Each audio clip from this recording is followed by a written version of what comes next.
গোকুল, সোনা বাবা আমার, কি বলে ডাকবি আমাকে? মা।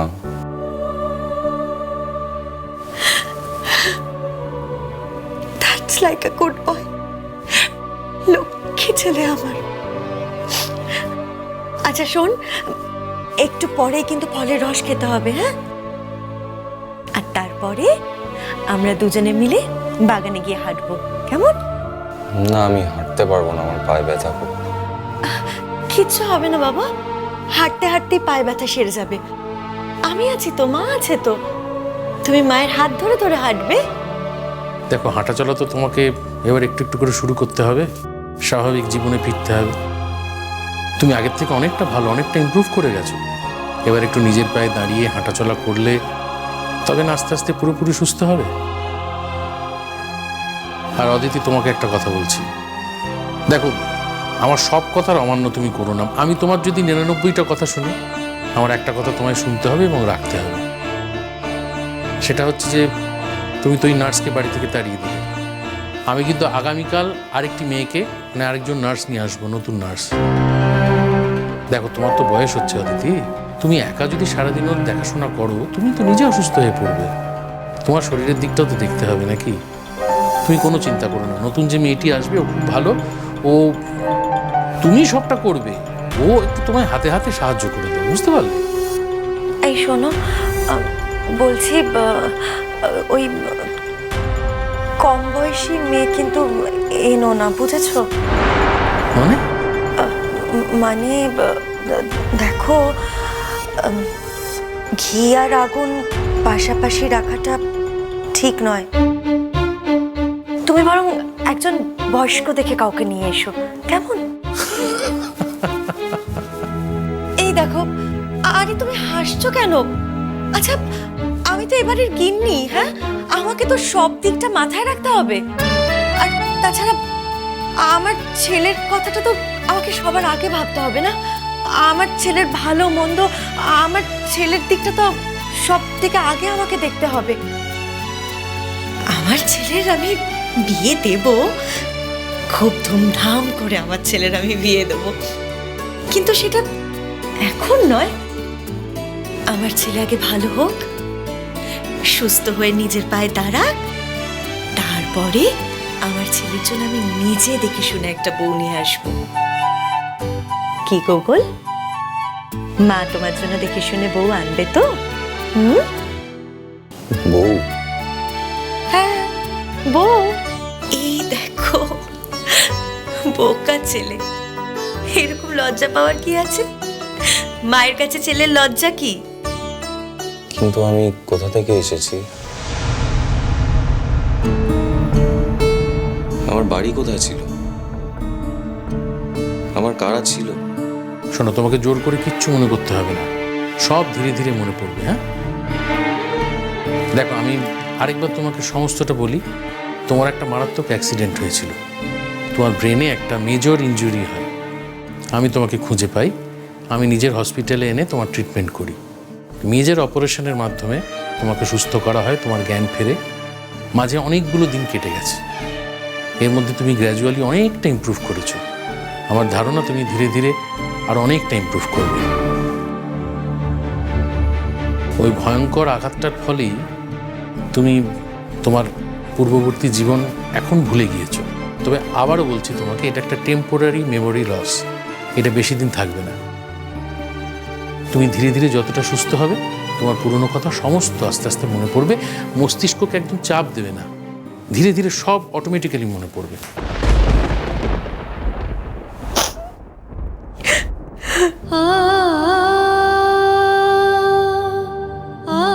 কি, আপনি কাঁদছেন কেন? কিছু নয় বাবা, কিছু নয়। তোর সব মনে পড়ে গেলে তুই আমাকে ছেড়ে চলে যাবি না রে।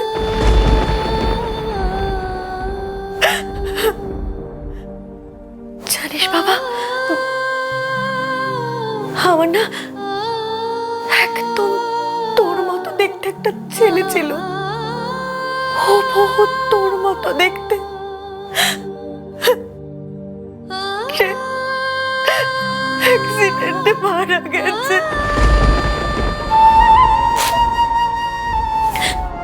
তারপর থেকে তো স্যার কোনো অ্যাক্সিডেন্টের কেস পেলে নিজের দায়িত্বে তাকে হসপিটালে ভর্তি করান, নিজে সেবা শুশ্রূষা করে ট্রিটমেন্ট করে তাকে ভালো করে তোলে, আর আমাদের এই বাড়িতে নিয়ে আসে। তারাও জানিস এখানে থেকে সুস্থ হয়ে চাঙ্গা হয়ে এই বাড়ি ছেড়ে চলে যায়।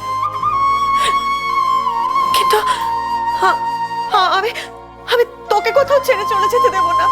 না না না, তুই তো আমার গোগল, তোকে যে হুবহু আমার গোগলের মতো দেখতে, তোর সাথে আমার গোগলের যে খুব মিল। আমাদের একটা মেয়েও আছে, ওর নাম তিতির। ওর কদিনের মধ্যেই ফিরে আসবে। খুব ভালো মেয়ে, খুব হইচই করে, আনন্দ করে। ওর সঙ্গে আলাপ হলে তোমার খুব ভালো লাগবে। জানো, আমাদের সংসারটা একটা সময় খুব সুখের, খুব শান্তির ছিল। তারপর দুম করে আমার বড় ছেলেটা, তারপর থেকে তোমার কাকিমা। কাকিমা নয়, বললাম না তোমাকে আমি ওর মা। মা। আচ্ছা বেশ, মা। তারপর থেকে তোমার মা একটা ডিপ্রেশনের মধ্যে চলে গেছেন। এখন তুমি এসেছো, ভালো আছে। আমি জানি একদিন তোমার সব যখন মনে পড়ে যাবে, খুব স্বাভাবিকভাবেই তুমি তো তখন চলে যাবে। তখন তোমার মা আবার ডিপ্রেশনে চলে যাবে। এভাবেই চলছে, হয়তো এভাবেই চলবে। দেখি, কাল তোমার জন্য হয়তো আরেকজন নতুন নার্স নিয়ে আসবো। তবে তুমি একটু কোঅপারেট করো কিন্তু নতুন নার্সের সঙ্গে। তুমিও করবে। তুমি কি খেতে ভালোবাসো না বাসো? আমি তো আছি, আমি জেনে বলে দেবো। হ্যাঁ হ্যাঁ, তুমিই বলবে, কিন্তু তার আগে তো ওর কাছে জানতে হবে ও কি খেতে ভালোবাসে, কি করতে ভালোবাসে। আচ্ছা বললাম তো, আমি জেনে নেব। তাছাড়া ওর পছন্দ অপছন্দ এখন তো আমি একটু একটু বুঝতে পারি, আর বাকিটা আমি ঠিক জেনে নেব। শোনো না, ওকে না আর বেশিক্ষণ জাগিয়ে রাখা ঠিক হবে না গো। ওর তো ডিনার হয়ে গেছে। আমি ওর জন্য একটু ফলের রস নিয়ে আসি। ফলের রস খেয়ে আমার ছেলে ঘুমিয়ে পড়বে। কি গোগল, তাই তো? তুমি বসো, আমি তোমার জন্য এক্ষুনি ফলের রস নিয়ে আসছি। লক্ষ্মী ছেলে।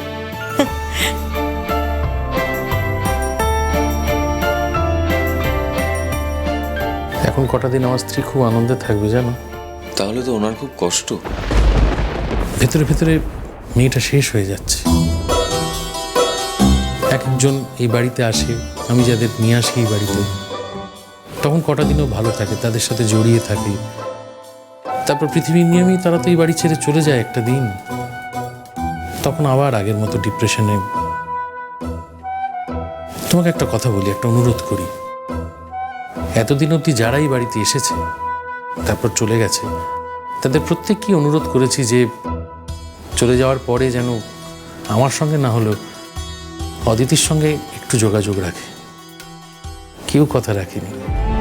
তোমাকে বলছি, যত দূরেই যাও না কেন, যেখানেই যাও না কেন, একটু চেষ্টা করো যাতে ওই মানুষটার সঙ্গে যোগাযোগ রাখা যায়।